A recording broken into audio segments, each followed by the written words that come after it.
I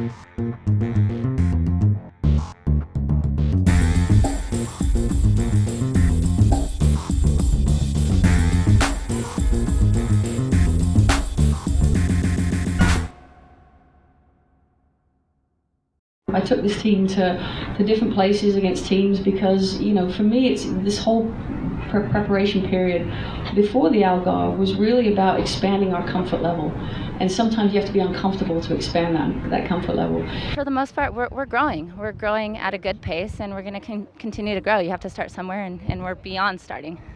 Yeah, absolutely. I think 2011 was kind of one of those events that put women's soccer back on the map here, and it's something I'm proud of. There's definitely different styles. I think that just only possession solely soccer has kind of gone away a little bit. I think there's mixed in with transition now, some attacking flair. I think that we can bring all those dimensions, and I think every country and every team has got a little bit of a different kind of style of play to their teams. We have to be able to maximize what an opponent gives us.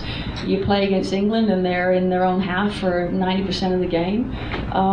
You just can't boot it long, right? So I think we're at a point now in our growth and our preparation that we've played against teams that play 5 in the back. We've played against teams that sit in.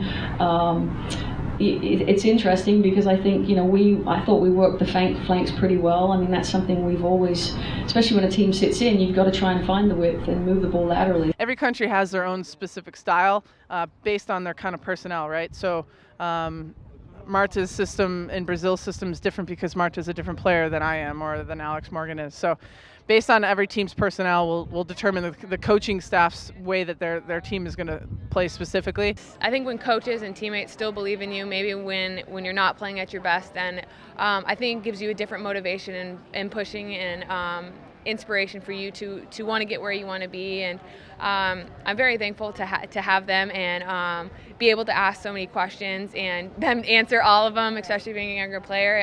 She's a really hungry player to learn and ask a lot of good questions. So I think the more she feels that confidence and she gets questions answered just through her play and how she's performing, I think it helps her in terms of her strength of mind. But I mean, I'd go to war with her. I mean, she's just a strong woman.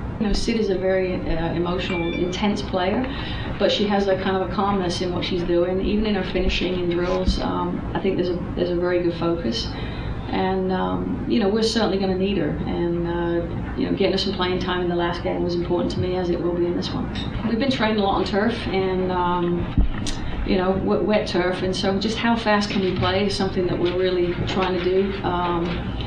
I felt in the last game, it is an adjustment when you go from turf to grass, and we trained yesterday out here, and it looked and felt like we were running in sand because the field wasn't watered and it was just thick. We want to play fast. We want to win, and that doesn't change no matter if it's on grass or turf. I mean, it changes the way the ball moves. It changes some things a little bit, but at the end of the day, we want to win a World Cup, and whatever surface that's on, that's going to be our main goal.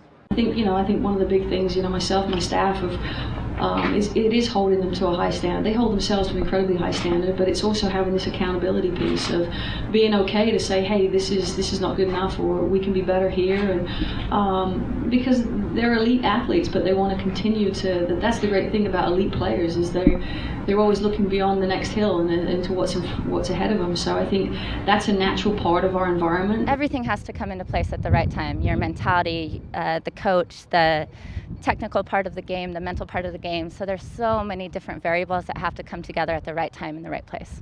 Money generates excitement, generates buzz, generates events, generates salaries, leagues, all the bits. And so I think that the more people want to invest, the more companies and corporate sponsors want to invest in women's soccer, the bigger it will get. Obviously, if we win, that makes it easier for corporate sponsorships to want to get involved. So let's hope we bring home a title this summer. I personally have not won a World Cup. The women's team has. So I'm still going after, a lot of us here are still going after our first World Cup. A lot of people think that we won the World Cup in 2011 because that Brazil game that we came back in the last minutes of and won in penalty kicks, but that actually wasn't the final. So we're kind of here hoping to bring home the World Cup this summer to get the proper celebration that we probably deserve.